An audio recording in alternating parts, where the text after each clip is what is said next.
Hey everyone, my name is Megan. Welcome to the Suburban Homesteader. Today you're going to be coming along with us as we replenish and get some new beds going. Our beds have been inactive for over a year now. Having a baby, finding our feet as a family of four, doing some renos inside. It's kind of been on the back burner. So the beds have been inactive for over a year. About this time last year, they were really tall with weeds and grass, that we kind of probably let it go a little bit too long.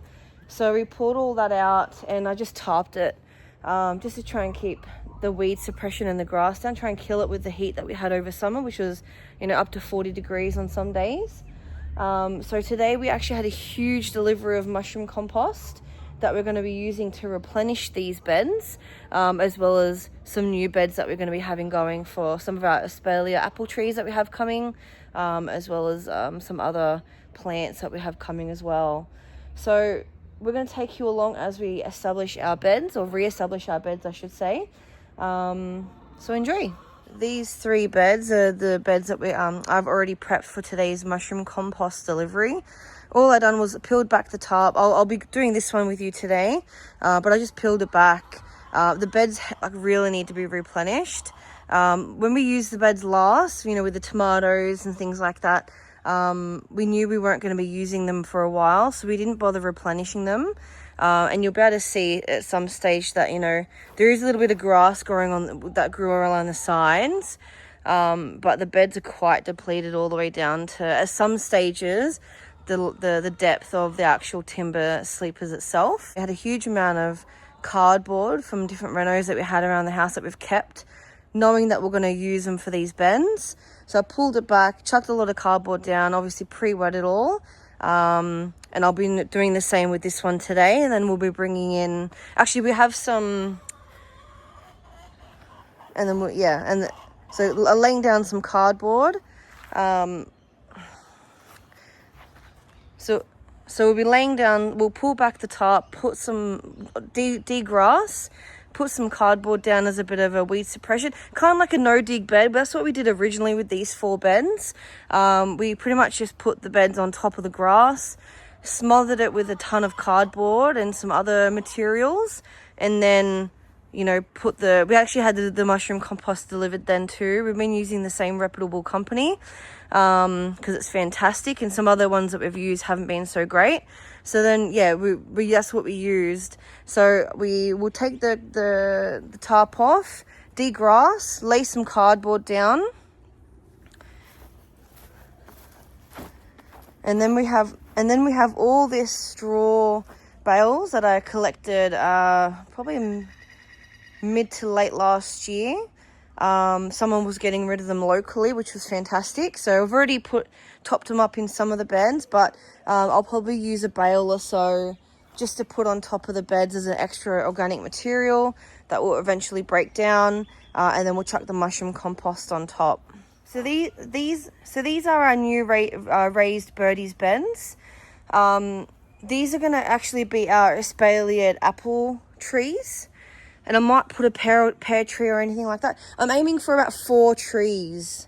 And I've already put some stakes in. And I will be getting some wire. But they're about 700 high, so they're quite high. A bit higher than what I thought when I first got them. But what we did, when we put this new path down, we had some extra gravel. So when we actually did the path, that's when we actually put the beds together. And it's about 10 meters long. The reason why we did it in two, because it does stagger down a little bit, and that's fine. I'm happy for it to be 2 beds rather than one long one, but it's about 10 meters, about 500 wide and 700 high. And what I've done is I've put a lot of bricks or little leftover stone bits that we couldn't use, the sandstone pavers, a lot of rocks and gravel, and then I've put a ton of cardboard, and then this straw. And then what we're going to do is we're going to add the mushroom compost, and I'll chuck some sugarcane mulch on top and let it settle. And then our fruit trees are due to arrive, I think end of this month or mid Yeah, I think end of this month actually. And we're getting some apple and pear trees and a few other bits and pieces. I've also ordered pinto peanut, which is a nitrogen fixing plant that I'm actually going to be putting in amongst these. So that will help provide nitrogen to the fruit trees. So that's what we're doing along here. Eventually, I'd like to replace these beds with potentially Birdie's beds. We built these a couple years ago, I think 2021, and I think they're a little bit wide. They're about 1.2 by 2.4, and I just think they're just too wide. You know, I'm only short. I want to be able to reach in and not have to really struggle, and I actually do that on either side. Like, you'd think reaching in from one side and then the other, but they're probably a bit too wide. So if I was to redo them, I would probably want them a little bit slightly bit narrower, so a bit more easy access. Then I can probably add an extra bed in as well. We've got about a meter in between the beds, just for like the wheelbarrow or the lawnmower, and a bit of extra space for the kids to run around. But I'll probably do it a bit narrower next time and up a bit higher. Having at least one sleeper high, it was about 20 centimeters, was really good at the time, and you know, that's all we could afford from a wood point of view. But I'd probably like to come up a little bit higher. So depending on cost, I think we've got some timber left over of hardwood, so we might try and go one sleeper high just for the time being, and then eventually we'll probably like to replace it with some Birdie's beds, just for a bit of durability. Obviously the timber, although it's hardwood, you know, it is susceptible to like wood rot or termites and things like that. So we would like to eventually go the Birdie's beds, but for the time being, it's really good for what we're using it for, and we'll continue to use it for the time being.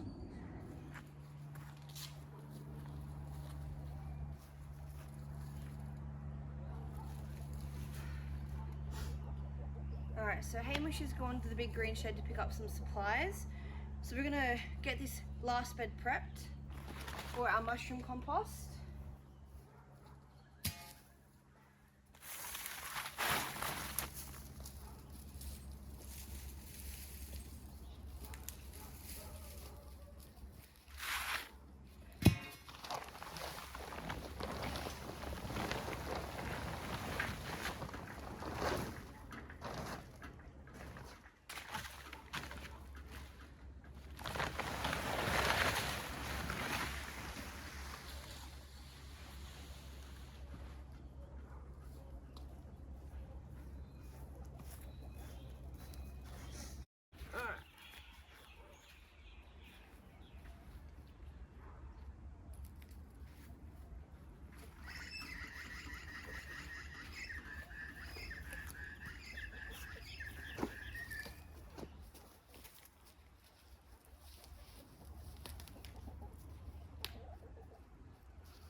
You know, having not used this bed for so long and having the tarp over it, I think it became home to a lot of native bush cockroaches and some skinks. But you always want to wear gloves because you don't know if there's some spiders lurking.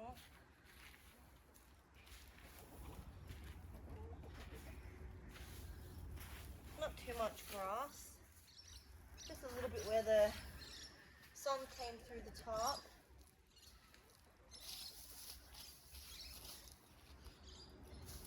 You know, but you're going to always potentially experience grass coming up, especially if you do plant right over grass originally. But it becomes less and less the more you suppress it. Okay, we'll break it back.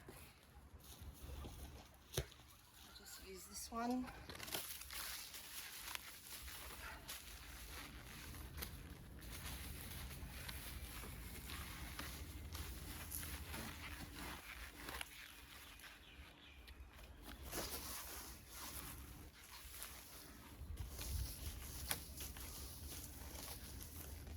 As you can see, in some spots the soil's really depleted, and it's just, yeah, we just lost a lot of soil over the time.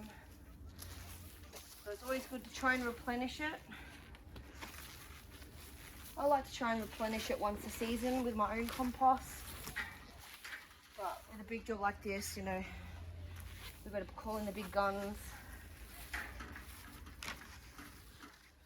I just wouldn't produce the compost that I need.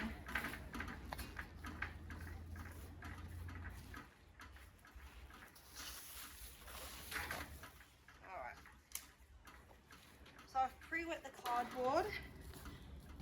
Let's give it a little bit of extra soak.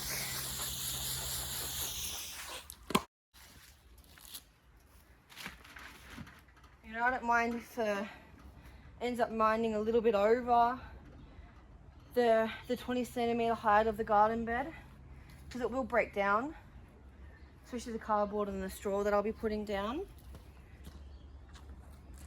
as well as the mushroom compost when it settles.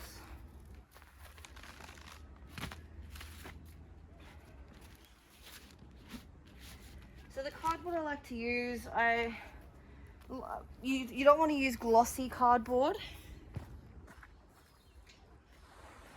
and you want to try and remove as much of the sticky tape as possible. And I like to put a thick layer down and overlap at some stages.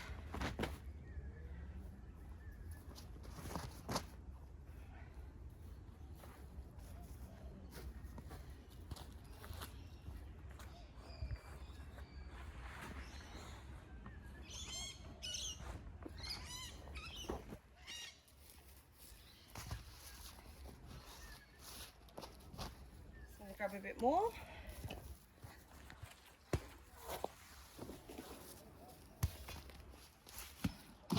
So this cardboard we've probably collected for, gosh, probably 2 years with the different renovations that we've done over the years.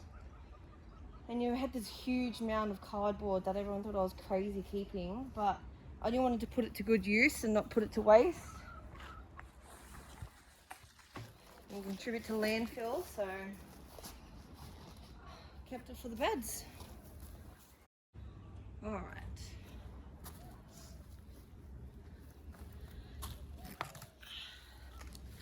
Give it another water. All right.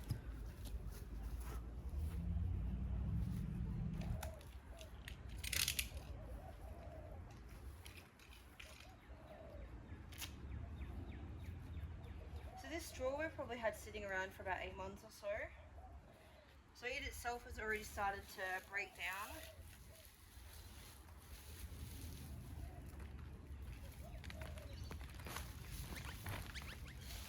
I'm going to spread it around, just creating another organic layer that will just break down and feed the plants eventually. But also adding another layer of weed and grass suppression. Yeah, I picked up about 12 bales from someone locally that used them as an event. And then they had no use for them, and that's very rare to come by around in the suburban area. And it saved me a lot of money, so I definitely jumped at the chance. Took a lot of trips in our car.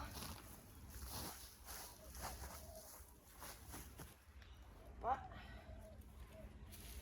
well worth it.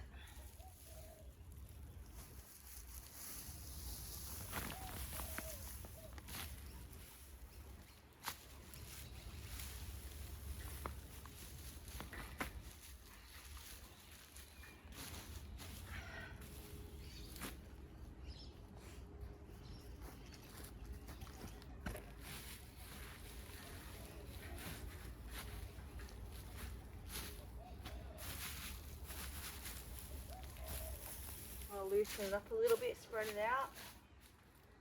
I'm gonna have way too much straw bales left over, but that's okay. We also use them as a seat as well when we have people over. They have a lot of uses.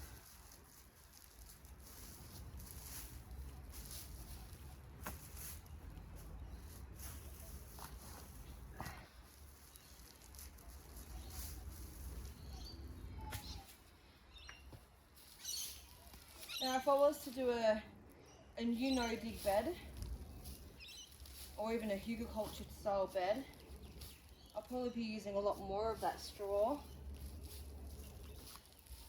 Or if I was to raise it up high, I'll definitely use a lot more. But the more organic material that you have, the less soil that you need to actually top the bed off. But you know, eventually it will break down. Like I said, it will provide it some good organic material to your plants. Alright, that's good. Give it another water in.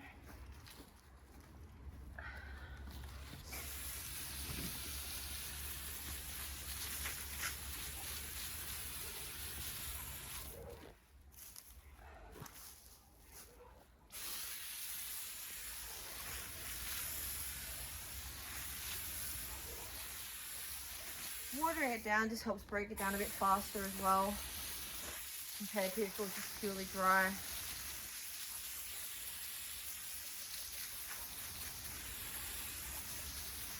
Alright, so now we're ready for the mushroom compost. Unveil of our newly dumped mushroom compost. I think I ordered way too much, but we'll see.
So a bit of an update, everyone. It's been about 10 days since we started to replenish our garden beds. I did put on our Instagram page, the Suburban Homesteader AUS, that, put the question up as if we ordered too much. We ordered 6 cubes of mushroom compost. And short answer is yes, we did. We ordered way too much. So I'll take you around and show you exactly what we replenished. I did force us to build some extra beds that we'd had on the pipeline anyway for our future banana alley, but just means later on that we won't have to get more in. But so I'll go around and show you exactly what we did. So here we were able to well and truly replenish our 4 veggie beds. So normally we only fill it up to the same height as the the 20 centimeter top because it's a 20 centimeter deep. But we went well and truly over all 4 of the beds. And then I've just topped it up with some sugarcane mulch. I also added a bit more to our 2 citrus over here and our mango and another citrus over here, which I've only just unsheathed that mango from the shade cloth that we had up over the extreme heats that we had over summer. Over here, I do have enough for 2 more beds that I want to put together. We've got a mango tree that we picked up from the collector's plant fair that we need to plant out, and as well as an avocado tree that I was gifted. So we've been playing around with the locations. I'm not quite happy with it yet, but I've got enough to fill them up. We're looking at finally taking out our 2 compost bins from the chicken run that have been there since prior to having the chicken run in there. Probably going to have a look at putting them over here on the outside of the chicken run. Just easy access for us as well. So I'm looking at putting one of the beds exactly where this compost bin is. And then I'll put another one over there.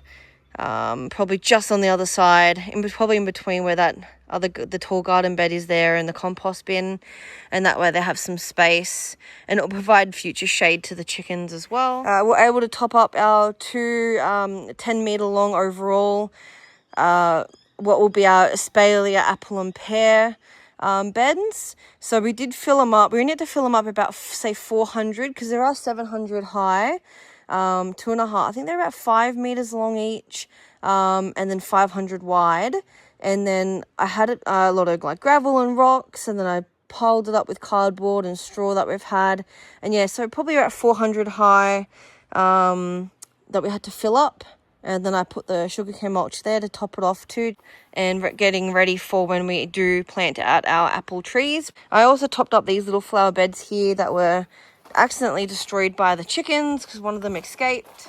And here is our banana alley. So this is the side of the house that we don't really access too much unless we're accessing that shed over there. We had these garden beds already, or like we probably had them sitting there for well over a year. It was just a matter of clearing all the storage that we had here and getting them set up. So having that 6 cubes of mulch, of the compost, we actually were able to fill up both beds. So you can see we actually filled it up and then topped it up with the sugarcane mulch, and it was actually right at the top of the beds. But over the last week, you can see that it's actually dropped a little bit as everything settled. So here as well, we put, a lot of bricks, some gravel. We put a lot of cardboard that we've kept over the last year or 2 with the renovations that we've had, and then the straw, and then the compost, and then the sugarcane mulch. So we do have a banana tree here already that we'll transplant over here, and then I've got 2 more dwarf ones coming, and this will just help provide a bit of privacy screen as well. But that will be really lovely to have the bananas growing there. They'll be a bit shaded between the 2 houses with the winds, so hopefully, and they get really good sun.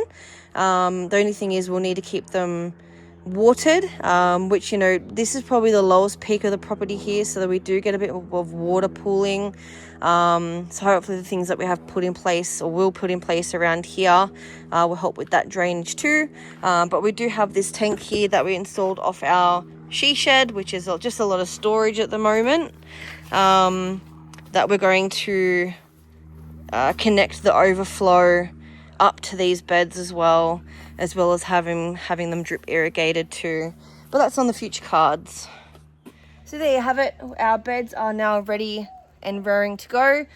First up, we're going to be putting in some of our garlic, which will be coming out in another video that we'll be doing. As well as some other, we'll probably have a look at putting snow peas in direct via seed, and then I'll probably have a look at buying some seedlings just to get a bit of a kickstart ahead.